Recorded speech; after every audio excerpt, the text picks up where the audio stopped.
Esse vídeo é uma repostagem de um vídeo antigo, que já tinha quase 6.000 visualizações.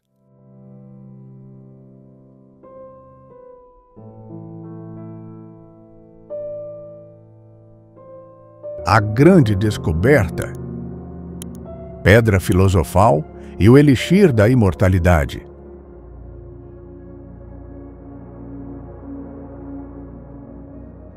Por Telúria Gaia. Desvendados os mistérios do vitriol, o maior segredo da arte alquímica. Alquimia. Uma pequena explanação sobre alquimia, porque o objetivo aqui é outro. A alquimia surgiu como uma busca por uma técnica ou um método, objetivando transformar metais comuns em ouro. Para muitos alquimistas, também conseguir o elixir da imortalidade.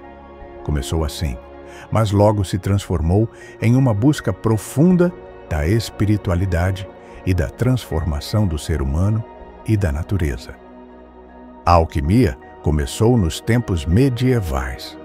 O primeiro a ver a alquimia como transformação do mundo intelectual foi Sósimo de Panópolis, que viveu no Egito helenístico. Ele se inspirava no gnosticismo. Desses processos, ele via a transformação alquímica como uma metáfora para o esclarecimento espiritual e a libertação da alma no mundo material.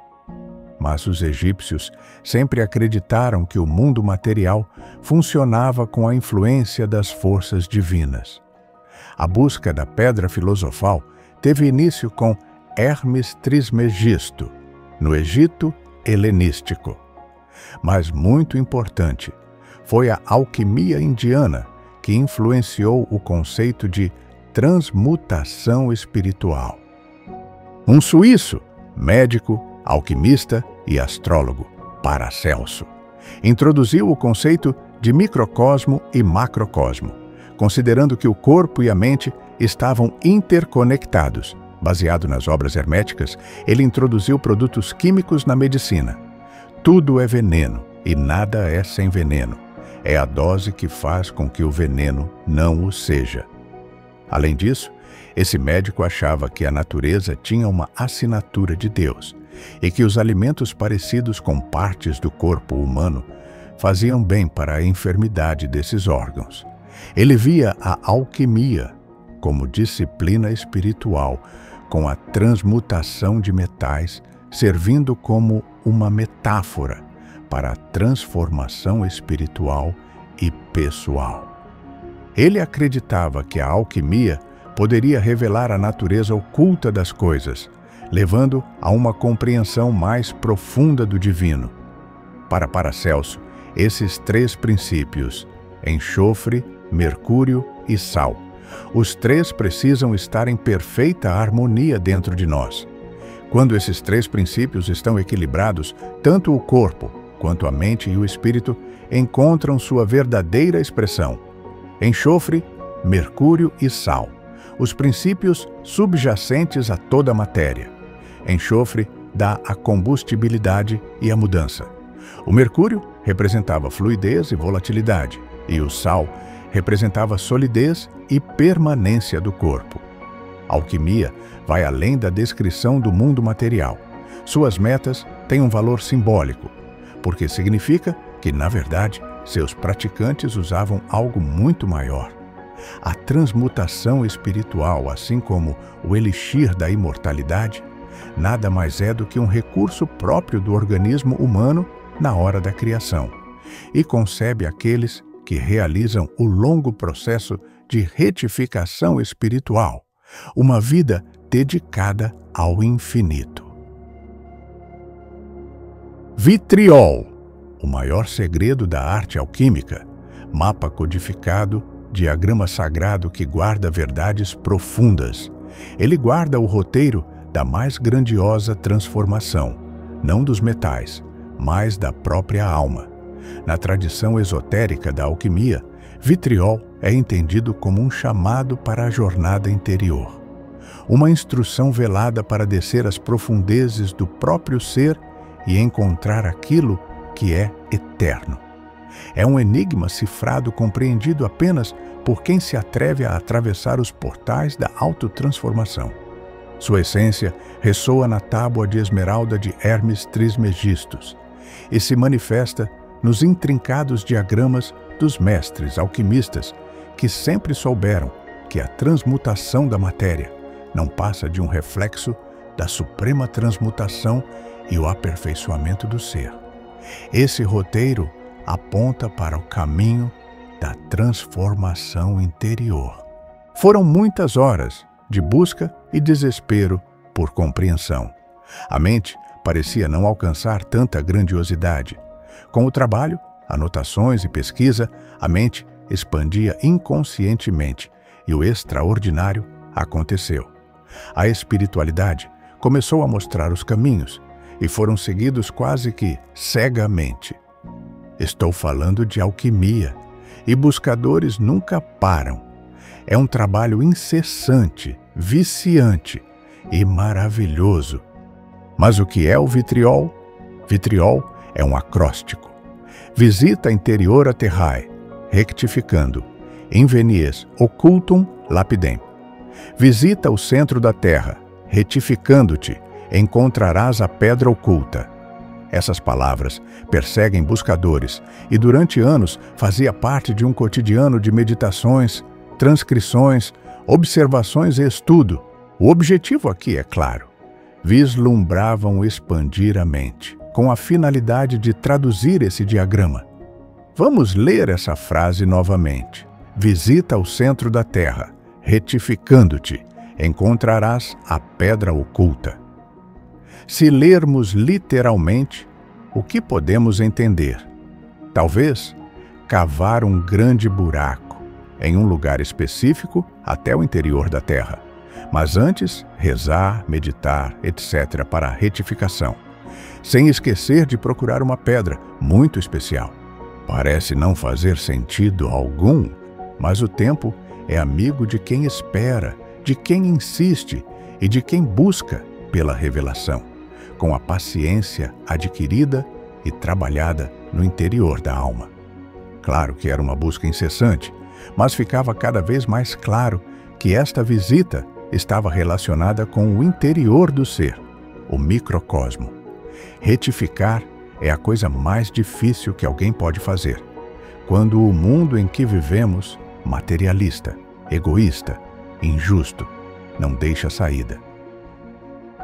O que é retificar-se espiritualmente?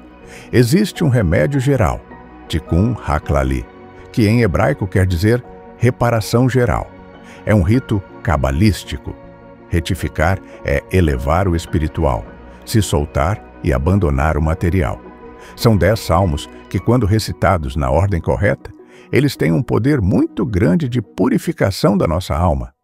Existe um conceito no Zohar, trabalho fundamental da literatura cabalista e do misticismo judaico, que se chama Tikkun, conserto. Cada um de nós vem para esse mundo com missões. Cada um de nós tem missões nesse mundo, porém nossa alma vem incompleta. Ela precisa de Tikkun, precisa de conserto. Nascemos com o dever de completar nossa alma para se tornar perfeita. Deus quer que possamos decidir como queremos nossa alma. A pessoa chega em um momento da vida que tem que olhar para dentro de si mesmo e descobrir o seu Tikkun. Mas existe uma chave mestra que se chama Tikkun Haklali, o conserto geral, a retificação total. Mais de 1000 nunca foi contado. Artigos, vídeos, livros sobre tudo o que envolvia o assunto. Os alquimistas sempre encantaram as pessoas com seu trabalho, mas sempre foram perseguidos por igrejas poderosas e, dessa maneira, encontraram uma forma de deixar símbolos codificados para não serem descobertos. O mais interessante é que eles existiram em muitas épocas e em várias partes do mundo, mas sabiam que procuravam descobrir como transformar qualquer metal em ouro. Porém, isso foi mudando, e começaram a perceber que a verdadeira importância desse trabalho era a espiritualidade. As transformações alquímicas dizem muito mais da espiritualidade do que da prática em si. Os códigos indecifráveis tinham um motivo: o de esconder seus trabalhos avançados e suas descobertas. Por outro lado, não queriam que esse conhecimento morresse, por isso, se esforçaram para deixar para a humanidade uma enorme quantidade de códigos, diagramas, mapas e uma linguagem oculta para a posteridade. Por pesquisa, sabemos que Basílio Valentino, um grande mestre alquimista, revelou que vitriol era o maior segredo da alquimia. E não disse isso à toa.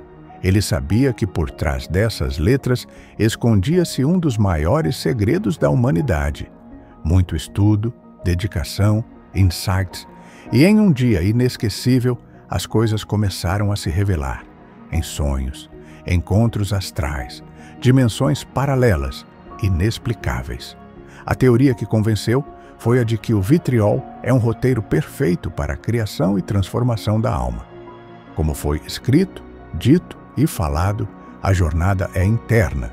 Então a pesquisa começou no microcosmo, ou o corpo humano. Seguindo o roteiro, foi preciso descer nas profundezas e encontrar aquilo que é eterno. Claro que a descoberta falava de uma transformação, não alquímica, mas intrigantemente tudo é alquímico dentro do vitriol, todos os símbolos e significados. Aqui será revelado algo maravilhosamente importante. Segundo pesquisas, intuição e ajuda da espiritualidade. A inquietação de quem busca é a vontade de mostrar suas teorias. Afinal, depois de pensar nisso 24 horas por dia, por vários anos, não seria justo guardar. Porque, ao contrário dos mestres alquimistas, hoje podemos falar, mostrar e discutir teorias com liberdade. O que é o vitriol, então? Vitriol é um sistema reprodutor espiritual, mas no microcosmo é o sistema reprodutor humano, com um ator principal chamado útero. Útero, espaço sagrado, onde o todo fará a sua criação mais perfeita, pura, com a espiritualidade divina fazendo parte da formação de cada órgão e sendo preparado para habitar a terra. A pedra filosofal. A pedra filosofal é o feto pronto, terminado perfeito e consciente de que será transmutado de mundos e precisará crescer, aprender e virar um ser humano. Além de ser a pedra filosofal, o feto já nasce imortal, porque viveu dentro do elixir da imortalidade por 9 sagrados meses. Explicando esse pensamento, vamos começar com os símbolos. O sol, o sêmen. O sol nas mitologias sempre foi considerado o espectro masculino. Na mitologia egípcia, por exemplo, ele era o deus Ra, o pai dos deuses e dos homens, considerado a essência da vida e da morte, um ciclo eterno de renascimento e esperança. Na astrologia também é ligado ao princípio masculino da individualidade, consciência da razão. A lua, o óvulo. Na mitologia grega, a lua era a deusa Selene, que tinha uma carruagem para mudar a lua de lugar, ou seja, poder feminino. Na astrologia, simboliza afetos, sensibilidade, arte do cuidado e intuição. Então, no alto do diagrama vitriol, Sol e Lua derramam sua essência dentro de um vaso. Logo abaixo de cada astro, vê-se uma sigla de cada sexo. Sol, masculino, e Lua, feminino. Ou seja, o feminino e o masculino se integram, assim como o Sol e a Lua, representando o objetivo final, de união. A energia do Sol e da Lua sempre foram interpretadas como representações de forças opostas no cosmos. O Sol sempre foi associado, assim como o homem, ao princípio ativo do calor, da ação, enquanto a Lua e a mulher representam o princípio ativo da água, da fluidez, receptividade. Então, Para alcançar a verdadeira transformação, essas duas forças devem se fundir em equilíbrio perfeito. O Conjunctio, união sagrada dos opostos, simbolizando a integração, espírito e matéria, todos os aspectos elevados quanto inferiores na totalidade do ser. O casamento alquímico, conhecido como a união dos opostos, cabe nesta parte da explicação. O casamento dos opostos é um tema central e profundo na alquimia, incorporando o processo de união e harmonização de forças dualísticas. Esse conceito não é apenas uma mera metáfora para reações químicas, mas também um símbolo espiritual e psicológico. O casamento alquímico representa a união de um rei e uma rainha, representando os princípios masculinos, o Sol, e os femininos, a Lua. Esses arquétipos não se limitam apenas ao gênero, mas abrangem uma ampla gama de qualidades dualísticas encontradas na natureza e na psique humana. Uma representação comum é a união do Sol e da Lua, enfatizando o equilíbrio entre qualidades contrastantes: claridade e escuridão, atividade e passividade, consciência e inconsciente.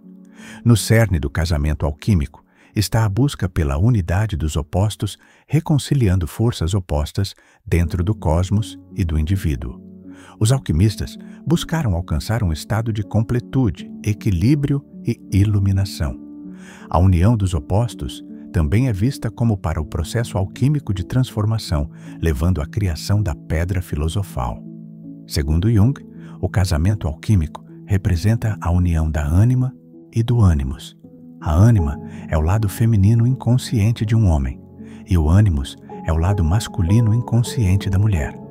Essa união promove um processo de individualização, levando ao crescimento pessoal e à totalidade, integrando o consciente com o inconsciente e reconciliando os aspectos da personalidade.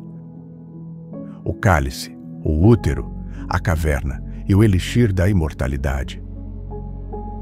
O útero é o recipiente onde a vida, que é a coisa mais maravilhosa da criação divina, é criada. A função primordial do útero é nutrir, abrigar e fabricar um novo ser. É, na verdade, um centro energético, o local onde reside o sagrado. Representa poder criativo. É um portal sagrado que guarda os segredos da verdade humana. É fonte de poder e de propósito da alma. Ele é espiritualmente considerado o cálice sagrado onde as essências se misturam, dissolvendo e reunindo o que há de melhor. É a capacidade de transformação, de transmutação de essências num ser pleno, completo e perfeito, criado pelas mãos divinas. O cálice, que simboliza o útero, é o recipiente da transmutação, onde as essências Sol, Lua, feminino e masculino farão uma fusão química. Não é apenas um cálice, pode representar a alma humana, onde se realizará a transformação sagrada. Na alquimia, dissolver e reunir significa tornar puro. Acredito que nesse processo surge a centelha divina, o fogo interior. O útero, ou o cálice, farão a transmutação das essências nela colocadas. Na linguagem uterina, significa a formação de um líquido, que na alquimia poderemos chamar de elixir. Mas por que 9 meses de transformações primordiais orquestradas por mãos divinas dentro do cálice sagrado? Por que o 9? Simplesmente porque o número 9 é indestrutível, assim como o ser sendo criado por Deus. Segundo Pitágoras, o mestre dos mestres da matemática, o número 9 fecha ciclos. É a perfeição. O que está pronto, perfeito e acabado.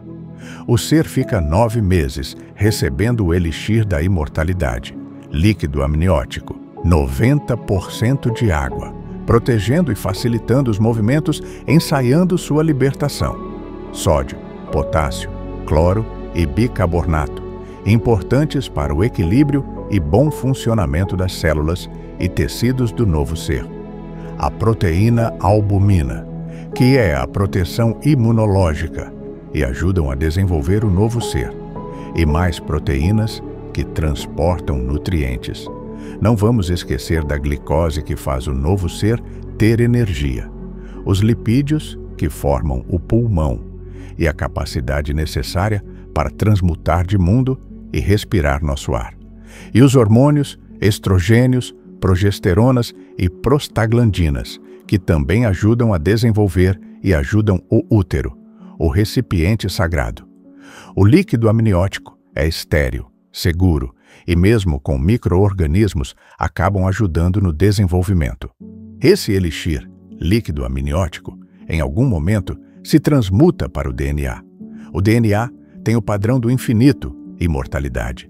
É a antena que nos conecta ao todo. Sua função principal com o auxílio do elixir é captar e transmitir sinais de energia, fotons de luz, de som. A água elixir, que está presente dentro e ao redor do DNA, é uma água especial. Trata-se de uma água estruturada, elixir. Essa interação revela uma profunda conexão com o todo, mostrando como a estrutura do DNA é a presença do elixir, água estruturada. São essenciais para manter essa ligação energética com o todo. O DNA, na verdade, carrega a essência da vida.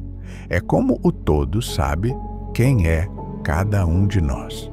Toda essa explanação é para explicar o tempo para formar um novo ser e a importância do número 9. Segundo Tesla, que não podemos deixar de mencionar aqui, o número 9 representa a conclusão do ciclo de energia. 360 graus. 3 mais 6 mais 0 igual a 9. 180 graus. 1 mais 8 mais 0 igual a 9. 90 graus. 9 mais 0 igual a 9. 45 graus. 4 mais 5 igual a 9.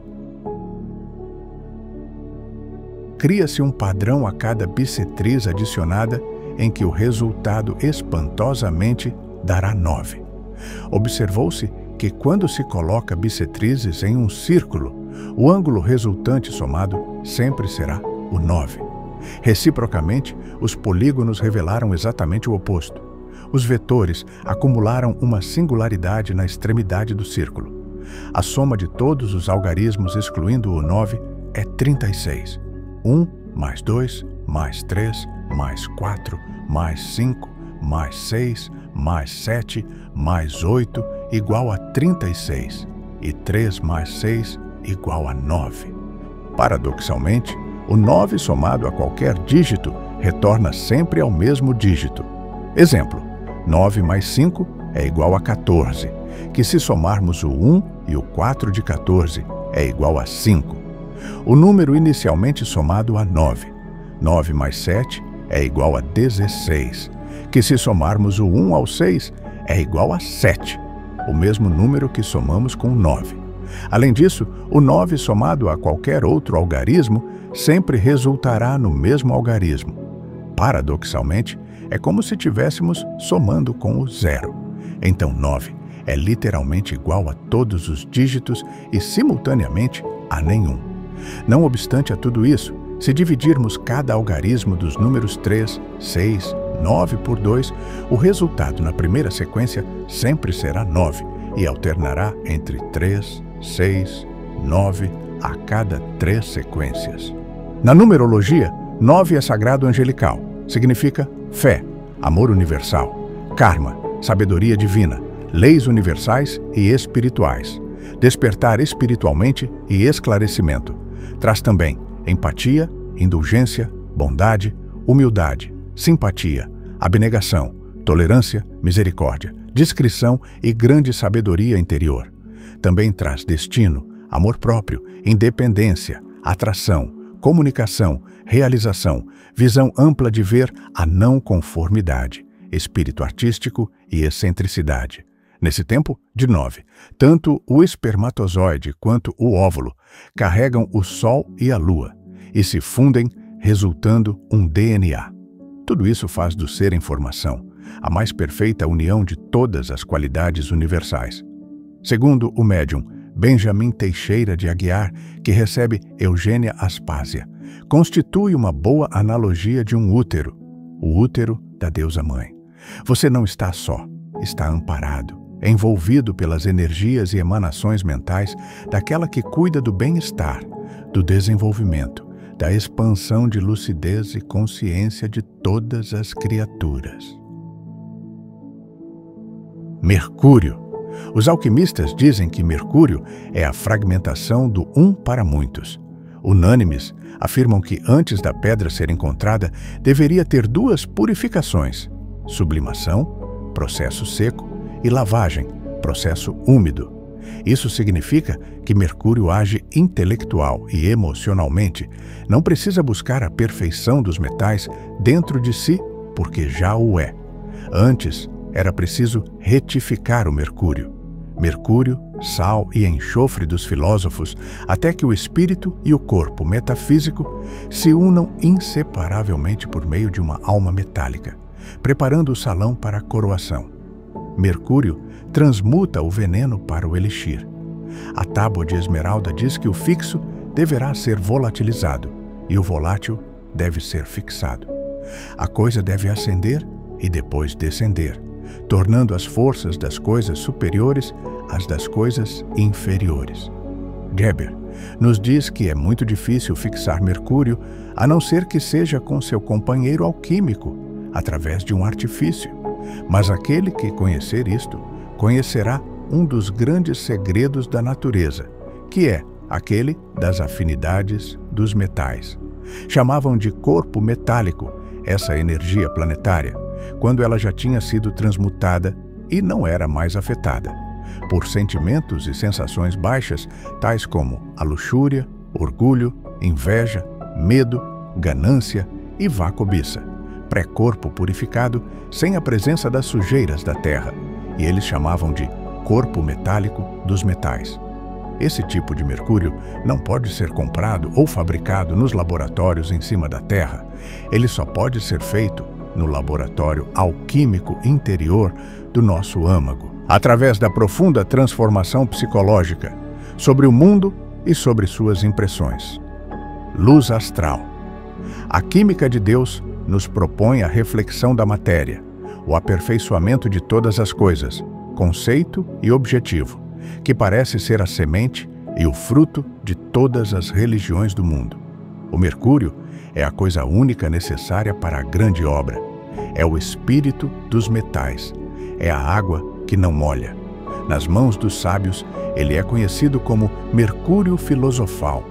Este é o tratado que Edward Kelly escreveu em 1958 para Rodolfo II, imperador do Sacro Império Romano Germânico. Outra forma de enxergar Mercúrio era quando era visto como contra-oposição ao enxofre. A dualidade enxofre e Mercúrio é a dualidade que se reproduz em toda a existência e que, de alguma forma, se manifesta em todas as religiões e em todas as crenças observadas. Esse enxofre e Mercúrio são representados em todas as religiões através de suas práticas e crenças. O Mercúrio dos sábios. Atofitos disse: aquilo que é filosófico não é visível. Diversas vezes, esse pensamento é associado a forças lunares ou às forças inconscientes, composição intelectual e emocional dos seres humanos. A tríade, enxofre, mercúrio e sal, as três forças ou princípios ocultos originais da existência. Mercúrio é o guardião da verdade, Deus Thoth. Ele traz a iluminação e o esclarecimento de fusão em núcleos, divisão celular. Transmuta o zigoto em blastocisto. O globo e a cruz, o feto, a pedra filosofal. O globo, na verdade, é o ser pronto, o feto, representando o reino material. A terra, a cruz que o envolve, diz que há um domínio espiritual em cima dessa obra-prima. Pronta. A transformação aconteceu. Há a vida humana, a própria consciência humana, pura, inocente. É a perfeição, a união da matéria, limpa com o espírito carregado de ensinamentos primordiais. A pureza, a espiritualidade já são presentes ganhos antes de adentrar ao mundo material. Seguindo a ideia do 3 vezes grande Hermes Trismegisto, tudo que há em cima, há embaixo, e tudo o que há dentro, há fora. A terra mencionada antes é a própria essência do ser, e a caverna para encontrar o ouro é a alma. A pedra é a centelha divina que habita dentro de cada ser que nasce com cada um de nós. Jung já dizia que é dentro de nós que a verdade se esconde. O conceito de Magnus Opus, ou grande trabalho, é central para a tradição alquímica. Representa a busca do alquimista pela criação da pedra filosofal, ou pela realização do objetivo supremo da alquimia. Essa jornada simboliza uma transformação espiritual ou interior do alquimista. Essa transformação é simbolizada pelo processo alquímico de transmutar o chumbo em ouro, e nessa analogia, o ser é o chumbo. O espírito básico, o objetivo é transmutar o próprio ser em ouro, ou o espírito divino, que representa a união da alma com o próprio Deus. A pedra, essa pedra que encontramos em qualquer lugar da terra, nos rios e encostas, é uma ferramenta que carrega informação. Tem capacidade de armazenamento e é fonte de energia. Por isso, os antigos usavam tanto a pedra, não porque não tinha outra coisa, mas porque eles sabiam o que a pedra significa. A noção de Deus está aqui, de Nikola Tesla, oferece uma perspectiva fascinante que combina ciência e espiritualidade. Tesla, um visionário em seu campo, acreditava na presença de uma energia universal em todas as coisas, a pedra inclusive, equiparando a presença de Deus, um campo energético divino onipresente, essencial e inerente ao universo. O círculo do vitriol, o óvulo, o milagre.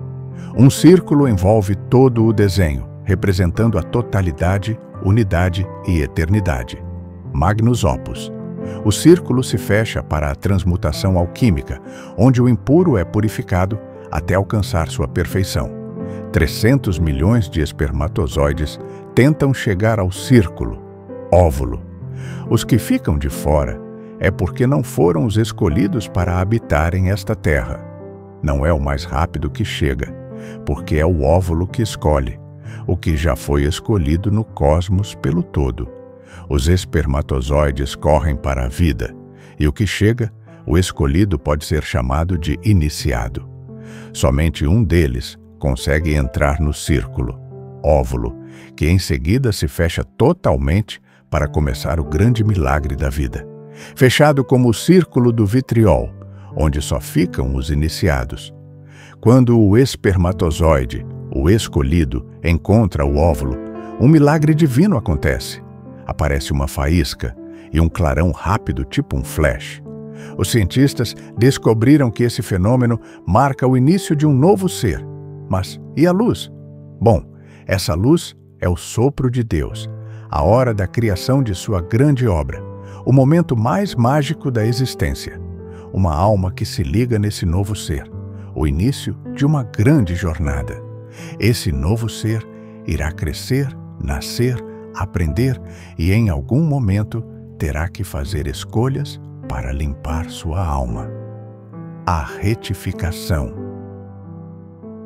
As mãos que saem das nuvens, o todo. As mãos que saem das nuvens são as mãos do todo, que vão guiar a jornada. Uma delas ordena para Saturno frio e denso, associado à restrição, disciplina e dissolução, que ele é o chumbo do processo alquímico, a matéria-prima da grande obra que representa, o estado bruto e não refinado, tanto na matéria quanto na alma adormecida. A outra mão ordena para Júpiter, o planeta da expansão, sabedoria e transformação. O todo quer o estado refinado, a elevação da alma, além das suas limitações. Saturno é o início da jornada. Júpiter é a luz que orienta o alquimista em sua evolução. É o equilíbrio dessas forças opostas, harmonizar os dois. As mãos divinas conduzem a matéria bruta à sabedoria elevada. As duas mãos, estendidas a todo o diagrama, mostra quem realmente irá conduzir essa orquestra alquímica. Elas podem estar apontando para Júpiter e para Saturno, mas ao mesmo tempo estão coordenando uma produção de um ser em seu estado perfeito e único. Nada mais poderá ser acrescentado após a obra terminada, pois essa é a pedra filosofal. O início de um ser humano é a pedra filosofal perfeita, pura, imortal. Os 3 escudos. O leão representa o enxofre, a águia, Mercúrio, a estrela de 7 pontas, o sal. Essa trindade, enxofre, sal e Mercúrio, precisam estar em perfeito equilíbrio para que haja harmonia dentro do ser. Tendo esses 3 princípios equilibrados, tanto o corpo, quanto a alma e o espírito encontram sua verdadeira expressão. O sal simboliza o corpo, e o enxofre, a alma e Mercúrio é o grande intermediário que integra corpo e alma. As qualidades do sal são multiplicidade e ação. As do enxofre são unidade e vontade, e as de Mercúrio são a dualidade e sabedoria. Para viver de maneira plena e bem-sucedida, é necessário combinar em harmonia. Se olharmos de outra perspectiva, podemos associar o cálice à água, o leão ao fogo e a água ao ar, e a estrela à terra. As correntes que ligam esses escudos nos dizem que tudo está interligado, mas na mônada a sensação é de que falta uma chave para virar tudo isso e derramar a tão buscada pedra filosofal e o elixir da imortalidade para fora do vitriol. A mônada, a fechadura, simboliza o micro dentro do macrocosmo, mas aparentemente cabe uma chave que vira tudo e torna tudo real e palpável. A máxima alquímica, o um é o todo e o todo é o um, reflete muito bem a ideia de unidade conectando tudo, por meio de uma corrente contínua. Para os não iniciados, esse símbolo pode parecer uma simples junção de linhas e formas. Porém, para aqueles que buscam seu significado profundo, é uma mapa da transformação, um guia para os mistérios fundamentais da existência. Essa linguagem codificada pelos alquimistas é a voz silenciosa dos sábios, dizendo que, com a chave, quando girada, abre as portas para a revelação e realização. As correntes, refletindo a ideia de unidade porque está tudo conectado.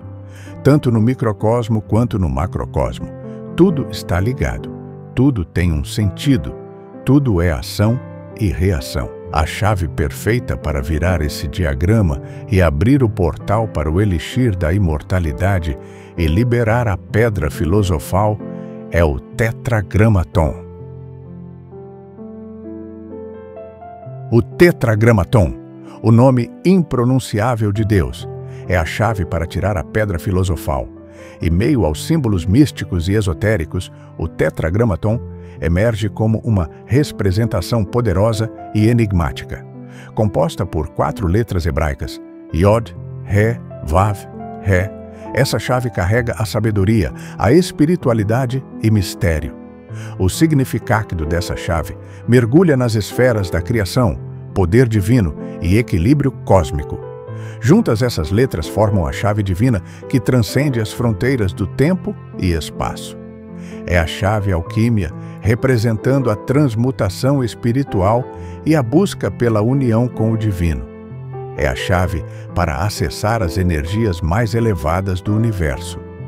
O pentagrama presente representa o ser realizado, possuindo símbolos para o equilíbrio Sol e Lua, a autorrealização, domínio do espírito sobre a matéria. Essa é a chave mais perfeita do esoterismo, porque ela abre o portal chamado vitriol, permitindo que a pedra filosofal, aqui o ser completo, transmute de mundo, deixando escorrer o elixir da imortalidade, aqui chamado de líquido amniótico. o céu e a terra, o alto e o baixo, assim em cima como embaixo. São duas forças que devem permanecer em perfeito equilíbrio e integradas. E o mais importante, quando o tetragramaton abriu o vitriol, é por essas duas forças gigantescas que a pedra filosofal vai passar para sair do diagrama. A estrela de 7 pontas, o sal. O sal é o maior instrumento de proteção e transformação espiritual. Guarda segredos milenares que foram usados por culturas e tradições ao longo dos séculos. O mais importante, ele carrega um superpoder: proteger e purificar a alma. É uma arma espiritual, um componente primordial da criação, ou seja, ele sempre existiu. É um mineral que testemunhou todo o processo de formação do planeta, sempre esteve lá, e é um símbolo físico e espiritual da ordem divina estabelecida. O sal é a representação tangível da pureza e do equilíbrio, uma assinatura do Criador, gravada na própria estrutura da matéria. Como um cristal que mantém a integridade do que toca, sua missão é a preservação.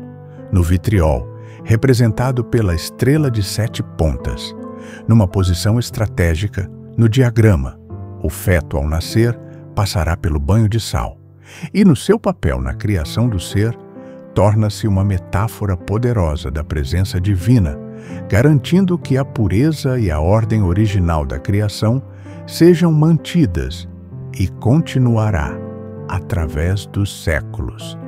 O sal transmuta dentro de cada ser. A imortalidade.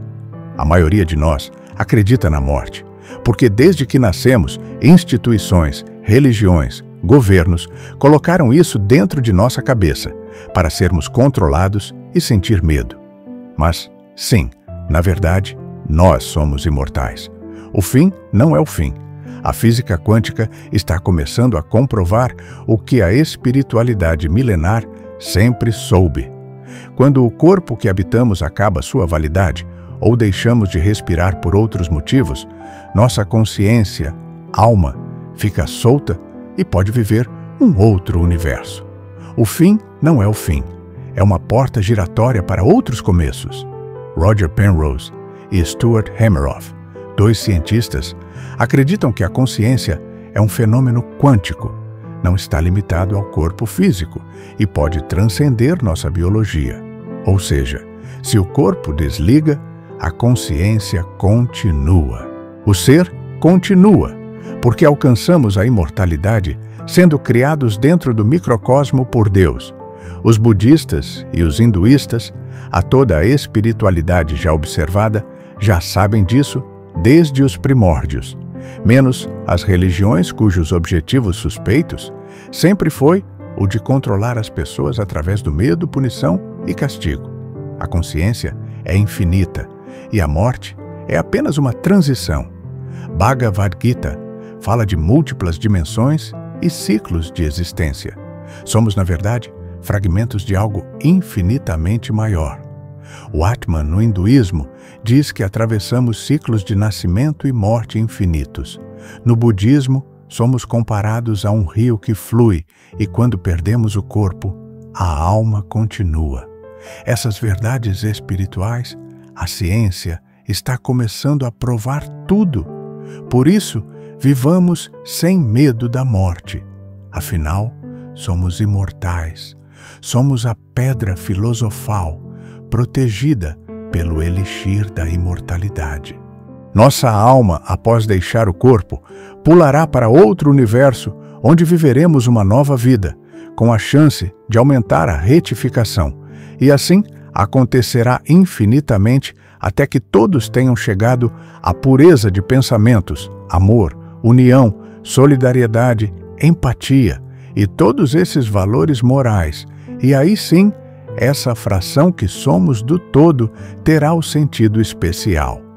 O um é o todo e o todo é o um. Telúria Gaia.